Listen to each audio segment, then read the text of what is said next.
اتجبرت أعيش ترندات الحياة الصحية لمدة 24 ساعة، ودي سلسلة بجرب فيها تجارب قبل ما أموت. الجزء الثاني بكل بساطة أنا أمنية، والنهاردة هكشف حقيقة كل ترند، من الماتشا للأشواجندا، اليوجا، سناكس صحية، المشي 10,000 خطوة، وهقول لكم إيه فعلا يستاهل يتجرب وإيه اللي ضيع فلوسي على الفاضي. والحقيقة هتصدمكم زي ما بالظبط صدمتني. نزلت رحت السوبر ماركو عشان آكل، لقيت الكلب ده بياكل في نفسه. دخلت السوبر ماركو لقيت حلاوة المولد، وقفت. ما المكسرات صحيه يا جماعه اهو، فستقيه وشكلمه. ما اعرفش مين طلع بدعه الماتشا والاشواجندا علينا. دخلت فاشتريت جرامات من الاشواجندا قد صباعي، وعلبه زبادي عشان بيقولك الاشواجندا تحب الزبادي، وفاضل الماتشا. فقررت ما اجيبش العيد واشتريها جاهزه اكرمني من كشك اسمه الكزبره، سيلانترو يعني الكزبره لو ما تعرفش. عندكم ماتشا؟ لو طعمها وحش هدفعك ثمنها. ما اعرفش ليه القرار صعب، هو انا هتجوز ولا ايه؟ سترك يا رب، سترك يا رب.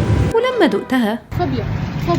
الماتشا نوع من الشاي الاخضر، لو مش بتحب الشاي الاخضر مش هتحبها. واحسن حاجه انها مش بتوجعلي قلبي زي القهوه. انا شخص لو شرب قهوه بعيط من وجع القلب، فدي احسن الوحشين لو عايز منبهات صحيه. بصراحه انا ممكن اشتريها عشان لونها حلو بجد، فوقتني من غير ما توجع قلبي. اول اختبار نجح. تاني اختبار الاشواجندا، وهي عباره عن الجينسنج الهندي، وبيقولوا بتقلل التوتر وبتخليك انشط. حاولت احط نص معلقه على الزبادي، بس الزبادي ما كانتش سامحه بالموضوع. ولما دقتها ما حسيتش باي فرق، وطعمها غريب او وحش معرفش. طعمها مش او جبنه قديمه باين، ولونها غريب. بس الصدمه انها خلتني انشط فعلا، بس مش اهدى. طعمها صعب شويه. الاختبار التاني لا نجح ولا فشل، محايد. التجربه الثالثه اليوجا. ما رحتش في حته، فتحت اليوتيوب ولبست طقم يليق على السجاده بتاعت اليوجا، بس السجاده ما كانتش راضيه تتفتح. تحذير: اليوجا مش حرام، لانها ببساطه تمارين تنفس واسترتشات، ما فيهاش اي حاجه خطر عليك الا لو ما كنتش مرن كفايه جسمك هيوجعك، لانها بتزود مرونه الجسم والعضلات والمفاصل زيها زي اي استرتشات. بصراحه دي مش اول مره، انا عملتها كتير وبحس ان جسمي بيفك وبيبقى احسن.